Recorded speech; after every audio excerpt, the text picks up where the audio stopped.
this week's episode, we give you the details about the release of Canada's new defense policy and tell you what the Chief of Defense Staff, the Deputy Minister, and Chief Force Development had to say about the government's plan for the defense team. Welcome back to Defense Team News. I'm Shannon Albert. And I'm Major Melina Archambault. Here's what's going on in defense for this week. The Government of Canada has released its new defense policy. The vision is a Canada that is strong at home, secure in North America, and engaged in the world. The men and women of the defense team were at the core of the policy throughout the year-long review process. Some of the highlights include an increase in the regular force by 3,500 and the reserve force by 1,500, the creation of 1,150 new civilian positions, improvements to the recruitment, retention, and training of personnel, improved support services for ill and injured members, and the implementation of a new total health and wellness strategy. In addition, the new defense policy will also result in the purchase of 15 Canadian surface combatants, 88 fighter jets, investments in land capabilities including ground-based air defense, combat support vehicles, training simulators, as well as airborne intelligence surveillance and reconnaissance platforms. The defense policy identifies a growth in defense spending over the next 10 years from $18.9 billion to $32.7 billion in 2026-27. Here is what General Jonathan Vance, Chief of the Defense Staff, had to say about what the policy means for members of the Canadian Armed Forces. This is an important day for the Armed Forces. This is a day where I think all members of the Armed Forces welcome a policy that places at the heart of it places a premium on the service that the men and women of the Armed Forces render to Canada, both in terms of their care, but in terms of their equipping and the clarity of purpose that military forces need to be able to get on with the job.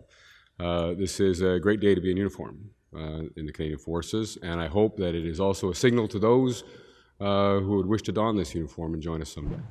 The defense policy will also transform the business of defense and place an even greater emphasis on innovation. This will be achieved through new cooperative partnerships with the private sector and universities, a new program called Innovation for Defense Excellence and Security, and by environmental processes that will renew infrastructure and green defense. The procurement process will see improvements as the result of the policy as well, including reduced departmental approval times, authority for D&D to drive low-complexity projects for goods up to $5 million, and providing a procurement workforce with the knowledge, expertise, and skill set they need to do their jobs. The Deputy Minister of National Defense, John Forster, explains. The policy gives us a very clear, transparent funding framework in which we can work. So it's a significant increase in funding, 70% in the first 10 years. But we also have clarity on what our long-term budget looks like so we can plan better for acquiring and delivering on what we need to do.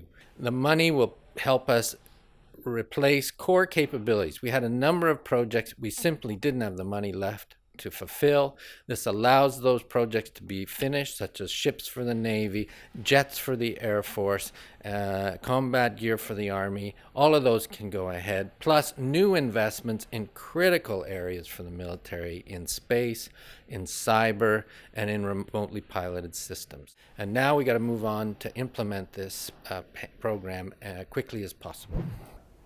A greater focus will be placed on developing the future force as the result of the policy, especially in the cyber and space domains. Chief Force Development Rear Admiral Darren Hawko spoke about how the policy will prepare the Canadian Armed Forces for emerging threats. Right now, the way our cyber force is structured, it's a mix of trades. That has a lot of strengths and areas that we need to improve. The strengths include all the various ranges of ranks and experiences that the different trades, often communications trades, intelligence trades, and regular operator trades, bring to the cyber domain, particularly how we approach it, how we understand how we need to use it, and how we understand how we need to defend it. The creation of a cyber occupation now, an NCM trade, is going to really do great things to provide balance and consistency. It's going to allow us to maintain in this NCM-focused trade. It's going to allow us to have a structured way to approach training. It's going to look at retention. It's going to look at the right compensation benefits. It's going to allow us to attract the best talent in Canada, bring that into the cyber force, which will be a wonderful addition to the blend and skills that we see in the trades right now that make up Canada's cyber force. You can learn more about the defense policy by visiting the Defense Team intranet site and by visiting CAF's social media accounts. You can also access additional resources to help you better understand what it means for the defense team and your organization. We will have more information on the defense policy in the weeks ahead. That's it for us. Thank you so much for watching. See you next time for Defense Team News.